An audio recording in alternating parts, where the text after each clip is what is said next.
What's up everybody, Gen X Dividend Investor here. In this video, I'm going to break down one of the biggest mistakes dividend haters always make. Now I know saying always might be overstating it a little, but honestly given how often I see this happening from the dividends don't matter camp, it makes me think always is actually fair. I'll then end this episode by sharing a Forbes article that just dropped yesterday that explains why reinvestment of dividends has historically accounted for the majority of stock market returns, so sit back, grab some Java, and let's get into it. Okay, so part of the mistake I'm talking about is not realizing that the stock price dip that happens when a dividend is paid is basically just a bookkeeping adjustment, not a real change in the company's ability to generate cash going forward. And if the company's cash generating power remains intact, does a small short-term price swing really matter? Remember what Buffett told us, which is that in the short run the market is a voting machine driven by popularity and sentiment, but in the long run it's a weighing machine that reflects true worth. Or to say that differently, stock prices in the short term often disconnect from reality, but over time they align with intrinsic value. And since the true worth of a business is often defined as the discounted value of cash it can generate over its remaining life, do you think paying a dividend reduces an established company's ability to keep producing cash? Like, does Coca-Cola, a company I'm long in, suddenly sell less Coke just because it pays a dividend? I don't think so. The fact is that the earnings machine driving Coke's real value keeps running just like before, and that's a key point. When people fail to see that the stock price adjustment after dividend is just accounting noise rather than a change in the company's ability to generate cash, they risk falling into the trap of thinking that selling shares is the same as receiving a dividend. But it isn't, and stock price shouldn't be confused with intrinsic value. In the short term, price is mostly about supply and demand and popularity, not always the true economics of the business. That being said, paying a dividend can be suboptimal financially if better reinvestment opportunities exist. Like if a company could reinvest their dividend cash into projects earning higher returns than shareholders could achieve on their own, then paying a dividend does negatively impact their future compounding. In that case, retaining and using those earnings would probably make more tactical financial sense. I say probably because you could still argue that some investors want the dividend income stream flowing into their pockets, potentially more than the value the company could achieve regardless, and so companies have to balance what their various shareholders expect given all the things they could do with the cash. And that is another mistake some haters seemingly don't get, which is that a company's decision to pay dividends isn't purely mathematical, it's also about capital allocation strategy and investor alignment.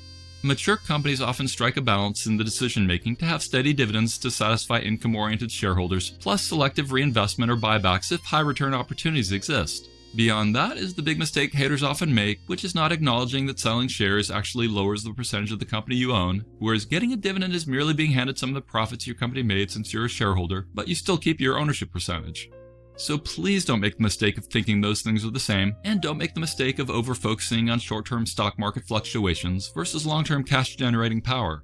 Let's talk about the Coke example a bit more to really drive it home. It's got one of the strongest brands in the world, and you can find its products in nearly every country, and its distribution system is basically unmatched. When Coca-Cola pays a dividend, its balance sheet indeed shows less cash right after the payout, but the company's ability to sell billions of drinks and generate steady profits isn't suddenly impaired, and that's one of the key points. Its stock price can open a bit down on its ex-dividend date, but the engine that drives the real intrinsic value of Coke keeps humming along just like before. And then beyond all that, the big thing to acknowledge is that dividends are real cash that show up in your account, cash you can use to pay your bills, cover your mortgage, buy groceries, or reinvest wherever you want, all while you still own the same stake in your company. That's not some paper gain or a chart moving across a screen, that's business earnings being handed directly to you as the shareholder. Another important thing to understand that haters often don't is that dividends actually make sense for a company like Coca-Cola because it doesn't have unlimited high return projects to reinvest in anymore. I mean, Coke isn't realistically going to suddenly double its global market overnight. Its biggest growth days are probably behind it, but the business still throws off mountains of cash every year. So what should management do with the extra cash? Well, rather than hoard it or risk wasting it on a questionable acquisition, paying a dividend is one of the smartest things they can do. Dividends send money back to shareholders who can decide how to reinvest it, while Coke can stay focused on its core business and keep building its brand power. I sometimes like to think of a strong dividend company like it's a mature fruit tree. In the early years, you, or rather management, put a lot into it, watering it, fertilizing it, pruning it, and the harvest keeps getting bigger. But once the tree matures, piling on even more fertilizer doesn't suddenly double the crop or anything. At that point, it just makes sense to eat the fruit and enjoy it, while still letting the tree keep producing year after year. That's basically what dividends are, a share of the harvest that gets handed to you as the owner, without hurting the tree's ability to keep doing its thing. So when people point at the stock price drop on the ex-dividend day and say, see, you lost value, they're over-focusing on a short-term accounting adjustment and missing what actually matters, which is the ongoing earning power of the tree, or in this case, the company. So understand that stock price and intrinsic value often aren't the same, especially in the short run, and that dividends usually don't impair future earnings power for strong companies. And once you get all that, you should be able to understand why dividends matter in ways that critics often overlook. And the same logic applies well beyond Coca-Cola. I mean, think about Microsoft, another company I'm long in. For years, they resisted paying dividends because they were still in a rapid growth stage, but by 2003, they had so much cash piling up that they started paying one, and that didn't stop them from continuing to grow into one of the most dominant companies in the world.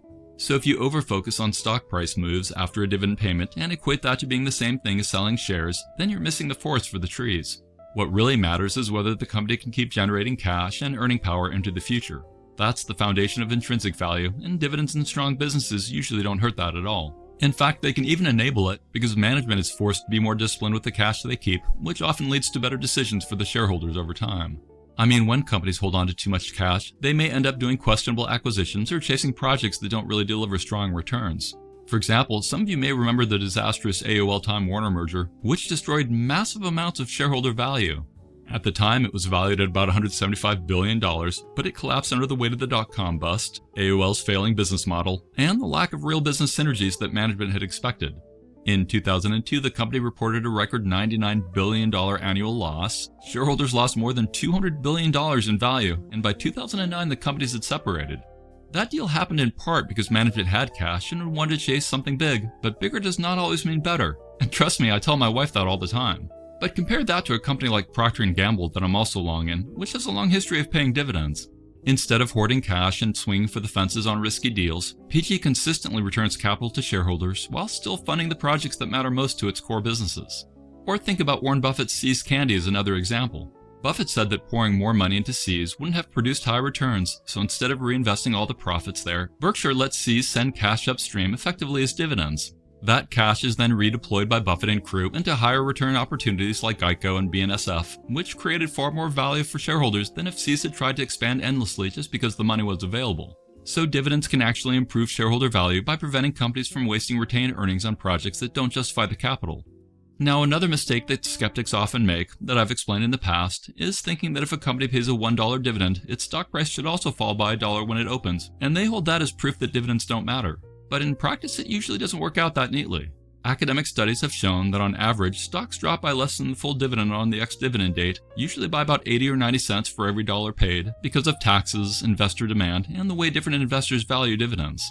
And of course, the whole thing about selling your ownership stake shouldn't be understated. When you sell shares, you're reducing the amount of the company you own, which means you give up part of your future compounding. And not only that, but if you're selling shares to create cash flow, then you might be doing so at a terrible time, like when it's severely underpriced or perhaps during a market crash. I can tell you from my own experience that when markets are falling, the last thing you want to do is log in and figure out which of your probably underpriced shares to sell, and that's one of the big reasons dividends are so powerful. They tend to show up whether prices are up or down. So if you equate selling shares to the same thing as receiving dividends, you're once again over-focusing on the wrong comparison and ignoring the real-world advantages that dividends bring. Steady dividend income has made it much easier for me to stay retired without stress because the money arrives every month and quarter, and I know my ownership in the business stays intact. And that lower stress is something else the skeptics often ignore. So remember, dividends can solve real-world problems that homemade dividends simply don't. Dividends matter, and they let you share in the profits today without giving up your ownership tomorrow. And for strong businesses that keep generating cash, that's a powerful way to build wealth over time. Okay, now I want to move on and talk about this article I found in Forbes that just came out yesterday. One line really stood out to me that said, "Reinvestment of dividends has historically accounted for the majority of equity market returns." I think that's such an important reminder because dividends aren't just nice extras, they're a huge driver of long-term wealth, especially when you reinvest them and let the compounding go to work. Another line I liked was, "If you want to beat inflation, you need to own things that grow faster than inflation." That means stocks. And that gets right to the heart of my wealth strategy, because if you want to stay ahead, you probably want to own real businesses that can raise prices, grow earnings, and outpace inflation over time. They also said, money isn't made on the front page, it's made by owning real businesses that compound value behind the headlines, end quote.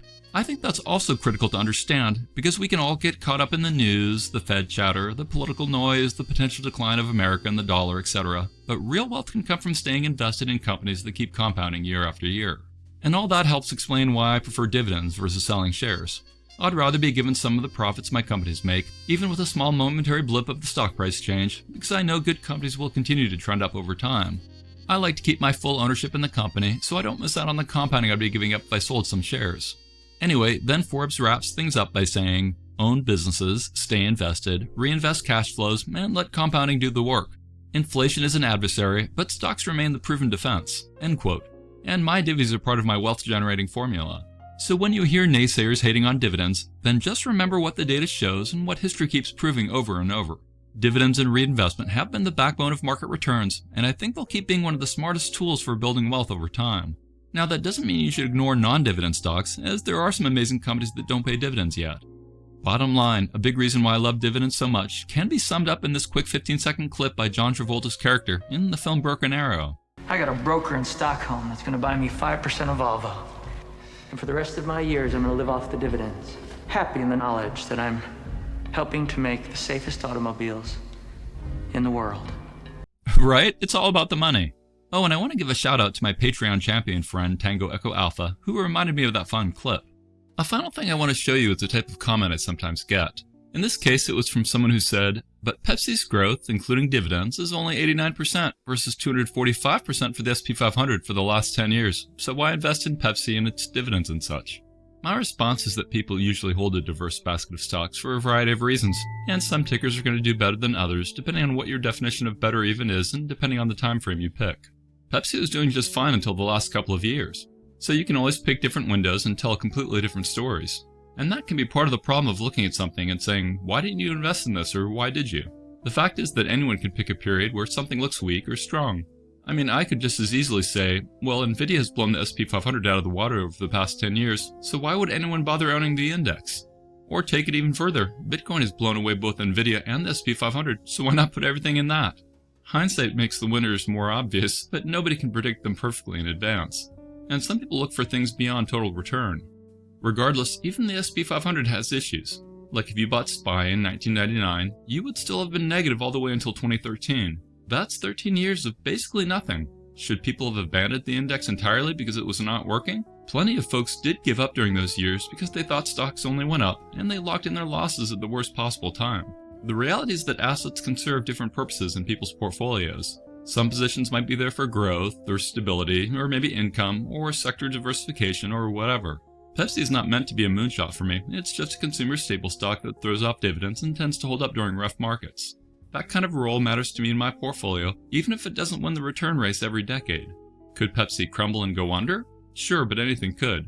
Heck, why would anyone invest in bonds if they've historically lagged stocks overall? Well, because they can reduce risk, smooth out the ride, and let some people sleep better at night. To me, something like Pepsi or Coca-Cola does something kind of similar on the equity side. They seem to be pretty reliable, steady, and they keep paying shareholders through all kinds of cycles. At least they have historically. So when someone asks, why hold Pepsi? My answer is the same as, why hold anything other than the single best performing asset? The truth is nobody knows the winners in advance, even though some people are extremely confident. And diversification matters, risk tolerance matters, your goals matter. Some people want the maximal total return possible, some want steady income, some want a smoother experience, and most want a mix of all three amongst other things. Pepsi has a role in that mix for me, even if it's not topping the charts at every time frame. It's paid me over 20 grand of cash dividends since I created my new dividend spreadsheet about 5 years ago, and that cash has covered some of my family's living expenses. My hope is that Pepsi will continue to pay my great-grandkids, and I hold a diverse basket of tickers, so even if Pepsi flounders, I think my future generations will still be covered. Make sense? Now I ask you guys to do me a favor by hitting that thumbs up button, subscribing if you haven't yet, and clicking that bell notification, as all of that really helps my channel. Now I'd like to shout out my newest Patreon aristocrats, so thank you CJ for signing up for an entire year. And thank you Concrete Boy for signing up. Next I'm going to shout out my newest channel member who just signed up, Christopher Hugo. I'll also call out my Gold Star channel members, i.e. the ones that have been members for a year or more. So thank you Brett Cherry, Aaron, Scott Goodwin, Steve Doxa, and Keithman 5000.